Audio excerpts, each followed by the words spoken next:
It is indeed with a very warm heart that we welcome you to today's episode of Tax Matters. My name is Olumoyiwa Matuloko. How's business going? And we do hope that you are paying your taxes as and when due. A few episodes ago on this program, we brought you the proceedings of a symposium organized by the Lagos District Society of the CITN under the able leadership of Mrs. Oluwatoyin Campbell. And we did emphasize that symposium was one major contribution to our collective quest to get Nigeria out of the woods, to get Nigeria on the path of greatness and growth. In fact, the current interview series on the program, conducted with a UK-based Mr. Dele Ogun, is in the same vein, talking about all hands being on deck. On today's episode of the program, we're going to be sharing with you yet another contribution, this time from a tax, audit, and financial advisory services firm, Pedabo. Pedabo organized a tax breakfast seminar on Wednesday, the 15th of February 2017, at which Mr. Babatunde Fowler, Executive Chairman FRS, Chairman Joint Tax Board, was a keynote speaker. Theme was Surviving the Tides, the Bumps, and the Jolts, Building Solid Business Success in 2017. Mr. Albert Folorunso is the managing consultant of Pedabo. What is the idea behind the seminar? It's basically to review the Nigerian economy as it is. Everybody knows that it is clear that we are experiencing a recession, and if we are in a recession, we must be able to evaluate where we are. Are we preparing to get out of it? How did we even get into the recession in the first place? Okay, what is government doing to ensure that we get out of the recession? What are the roles of individual and corporate entities that are our clients, okay, in ensuring that Nigeria is on the path of recovery? And we decided to bring in the chairman of FRS because tax is one of the tools that is used in recovering from recession. And so we must be able to know exactly what direction they are trying to, what step is being taken by the FRS, and how should our company, our clients, okay, that we represent, prepare for this recession. Mr. Ike Chioke presented a paper on macroeconomics and business operations in a recessionary economy. Ease of doing business. When you compare Nigeria to other comparable economies, South Africa, Ghana, Egypt, and Kenya, you can see the top line, ease of doing business. We are number 169 out of, I think it's about 200 countries that were compared. But it's quite embarrassing that there you see Kenya at 92, South Africa at 74, even Ghana 108. Egypt, with all the problems they have, is at 122. And these are just some of the issues that are factored in terms of ease of doing business. And just look closely, paying taxes. We score 182, suggesting that, we have severe multiplicity of taxes and could be seen as overburdened. This is a time when the government should be thinking of accommodative policies to let companies come out of the recession, because everyone is feeling the pain.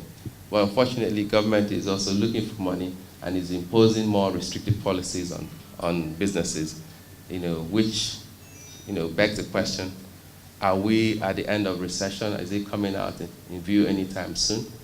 Or is it likely that it could linger on? Mr. Babatunde Fowler, Executive Chairman FRS, Chairman Joint Tax Board, spoke on the mandate of the FRS and the obligations of taxpayers in the matrix. Let's start from the beginning. Governments all over the world need money. Elections are won based on tax policy, and it is clear that if Nigeria is to provide the required environment, both for business and for you and I, we do need a lot of money. And that comes the issue of taxation. We can't continue to think or pray or hope that the oil price will double, or that there'll be a war somewhere, and all of a sudden, Nigeria's body sweets will be the top choice of the day. I think it's time that we really look at ourselves and look at what we have to do as residents and citizens of Nigeria by paying our taxes. Now, what is the role of FIRS? A lot of people see FIRS just as the revenue agent for the federal government, which is very far from the truth. Because when it comes to time to distribute, we actually distribute that revenue between the federal government, state, and local governments.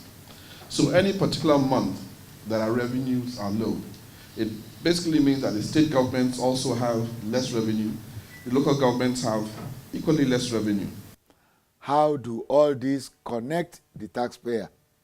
Now, when it comes time to expenditure, a lot of people complain about some states, some local governments that are not performing their roles. And then that takes us to another level when we talk now about the role we have to play in the political setting. We vote for people and we put them in office. So depending on your level of satisfaction, you have the right every 4 years or thereabout to vote the candidate that you would like to lead you and also be responsible for the expenditure. Now, despite the challenging economic climate in 2016, we were able to generate about 3.3 trillion in taxes in 2016, out of which 65% was non-oil revenue. Now, it might seem like quite a bit of money, but based on what we have on ground, when I say on ground, the demands from the various MDAs, the expectations from you and I, you'll find out that that amount is grossly inadequate to meet both our expectations and the demands from the federal government, state and local government.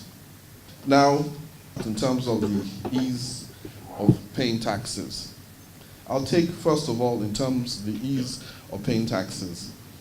We have been working on quite a number of issues to make sure that it will be as convenient as possible if you have a desire to pay your taxes. And in the first week of next month, we've actually started advertising it. We'll let you know that we have put things in place. We have what we call ITAS and other measures which will allow you to pay your taxes even from your bedroom. So it's not an issue of you going to the bank. Once you have a mobile app on your phone, you can pay all the required taxes at the ease from your bed or from your bedroom, if I can say that. Now, in terms of the assessment process, the FIRS had encouraged the self-assessment process, which gave you the opportunity to declare your income, compute your taxes, and pay what was due to government. But we did find out that the self-assessment process was not very transparent and not very accurate. I will not go in terms of the sectors or the business sectors that are most guilty, but a lot of organizations during that self-assessment process did not fully disclose their revenue or taxes to be paid. And so we are undertaking an exercise and we're targeting certain sectors through a full-scale audit. In terms of the correct amount of taxes, in terms of those within the tax net, for decades they had not been paying any taxes. In the last 12 months or 13 months, we've been able to add over 800,000 new corporate accounts that had never been registered or made any payment of federal taxes in Nigeria. We also opened a window to bring some in, and a window for those who are registered but still did not file. And we gave a tax amnesty on penalty and interest for the years 2013 to 2015. Since then, we've had a total of 2,481 applications that were received from taxpayers, which amounted to well over 50 billion in terms of principal amounts not paid. Now, surprisingly, out of that amount, over 50% had to do with VAT. Now, VAT has nothing to do with your level of profit. It is what you have charged a consumer. You held it in your custody, and you're supposed to give it to federal government. So we still say we will not charge penalty and interest. And we've given these organizations between 3 to 6 months on an instrumental basis to pay these monies into government.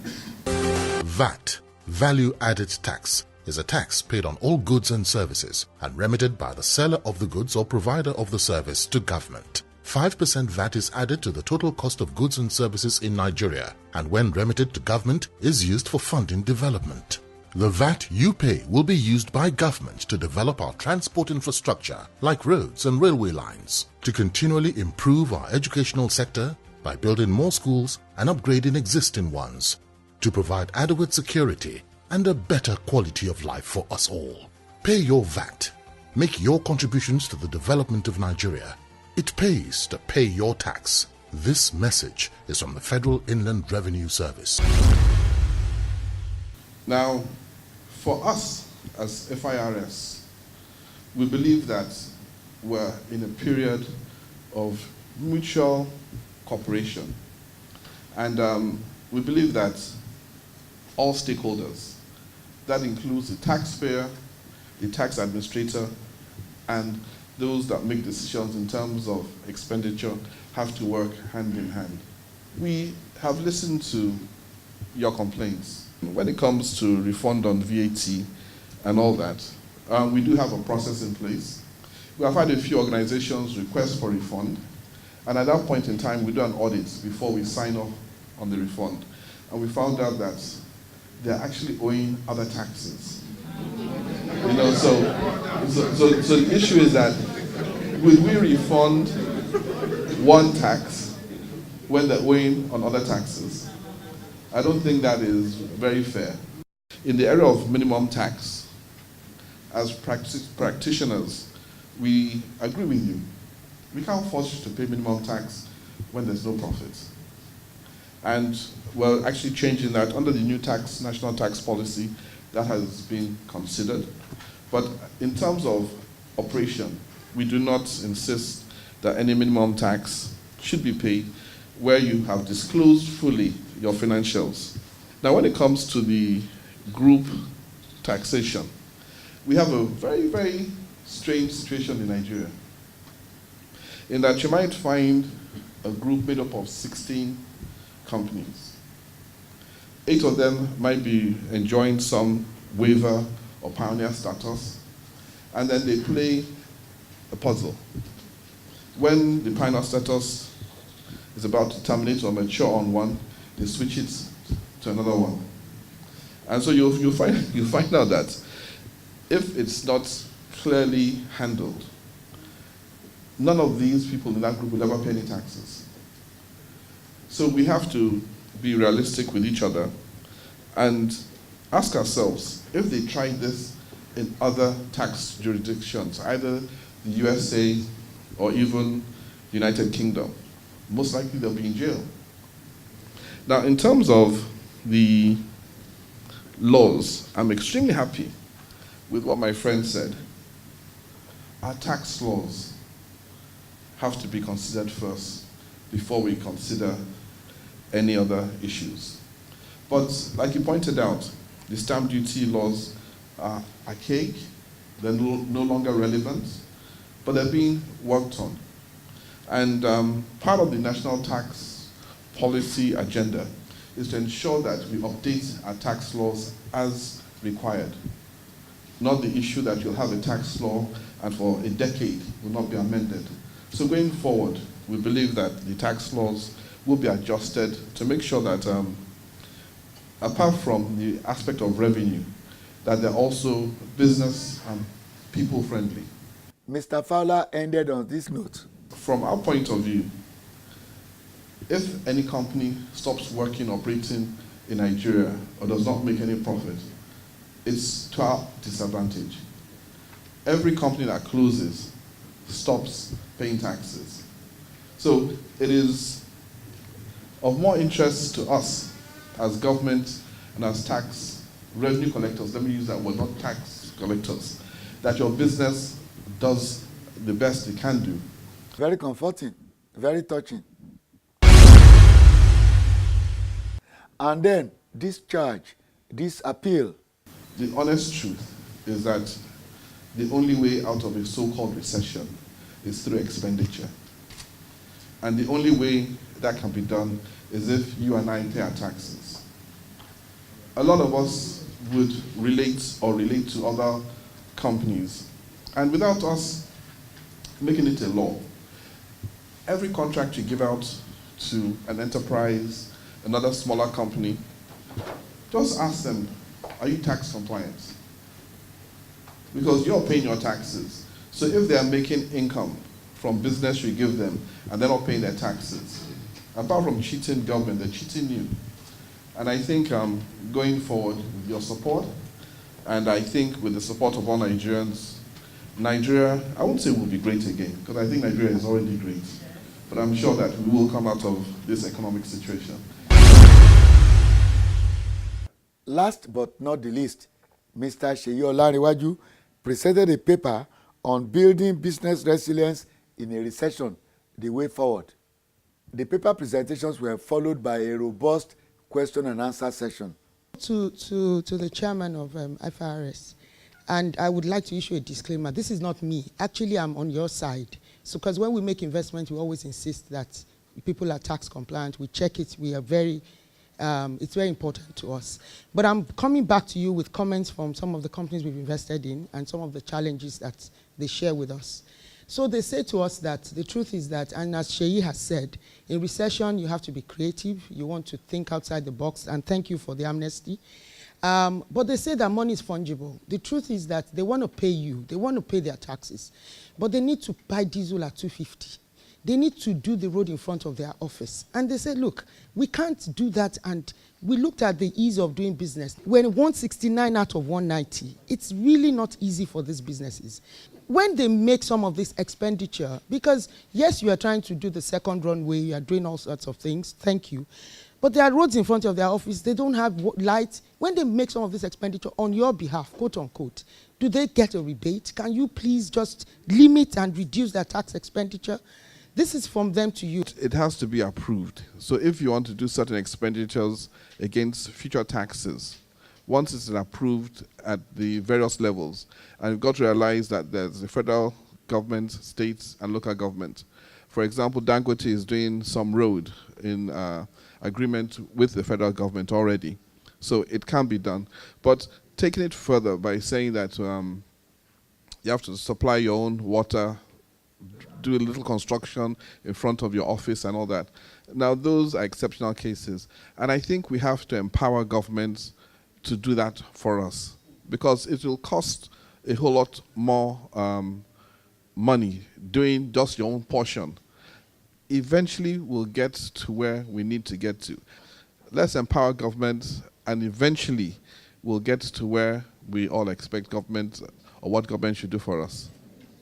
And then on the ease of doing business, I can talk on behalf of the federal government. I know the Minister for Trade is working on it. He has called a number of ministries together to ensure that any new entrants coming into Nigeria will not be frustrated in terms of approvals or the ease of getting things started. That I can assure you of. Mine is more of a comment, but it's something that really disturbs me, which is credit notes, credits. When you have recoveries that you need to make from FIRS, because we operate within the oil and gas sector, you have instances where input VAT becomes a big problem. You're unable to recover your input VAT. And I'm wondering, ease of paying, like you mentioned, we are paying a lot of attention to that. We can pay from our bedrooms. Thank you very much for that. But I have credits.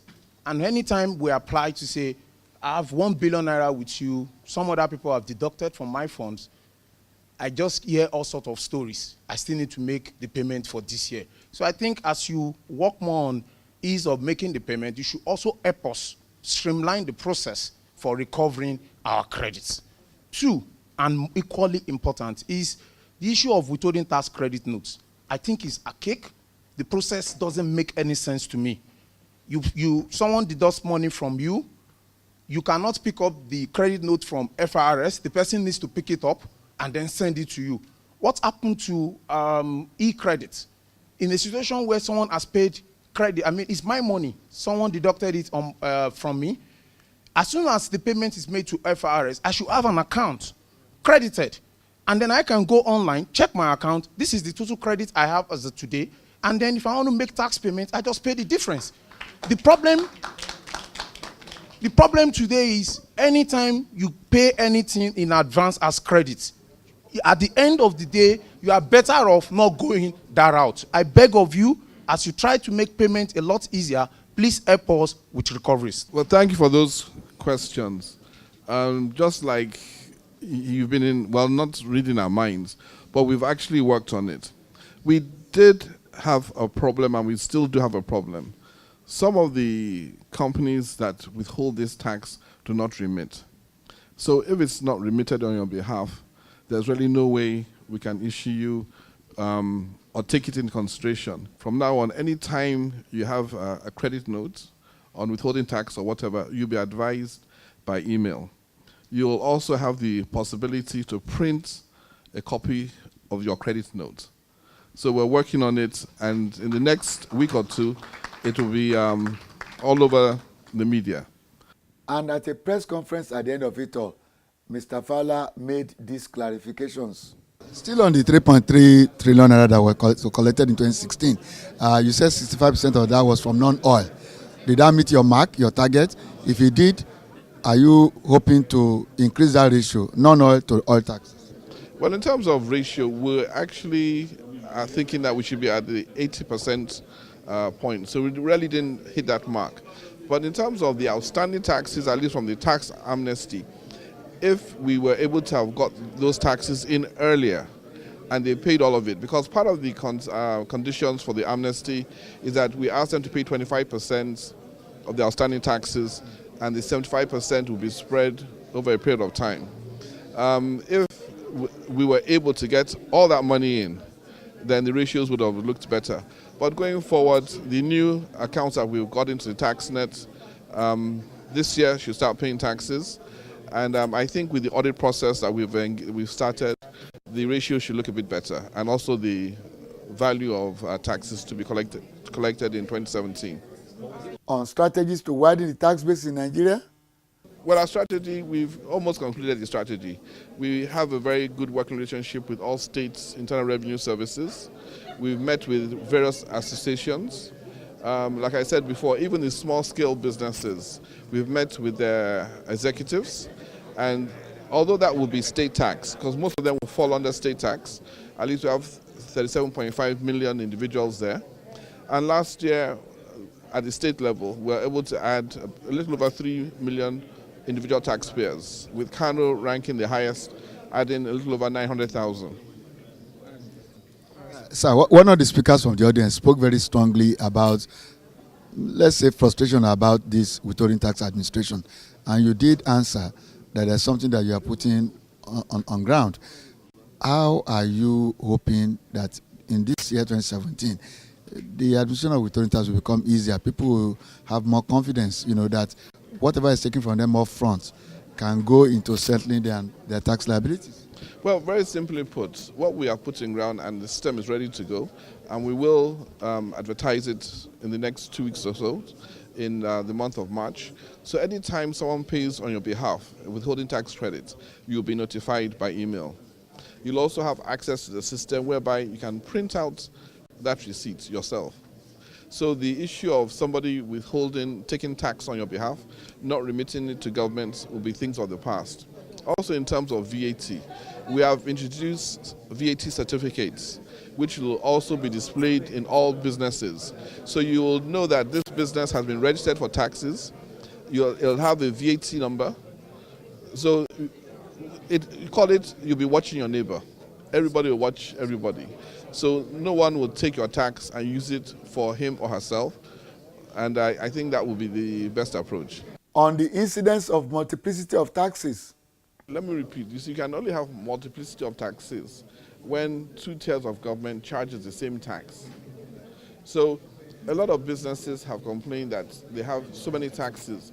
But what we have found out is that they have what we call user charges, some levies, some fines, some penalties, and some illegal charges that have no basis. At the Joint Tax Board meeting, we agreed that, and we have sort of publicized it to some level, that if any taxpayer is given a tax bill that they do not believe in or they believe is excessive, they should report to the state chairman. The state chairman will look into it free of charge, and if they're not still satisfied, they should report to the Joint Tax Board and we'll come and look into the situation. I did discuss earlier that educational promoters came to my office last week and they complained about certain charges that they were asked to pay, which certainly were not correct. So taxpayers need to speak out. All our services are free. Services of the Federal Inland Revenue Service, services from all the state revenue agencies are free. So we're here to serve you. People should feel free, speak out, and eventually we'll get the system working properly. Stand up for your rights. We thank you for watching, and we pray that your business will thrive in 2017 and beyond. Did somebody say amen? See you next week. Thank you for watching.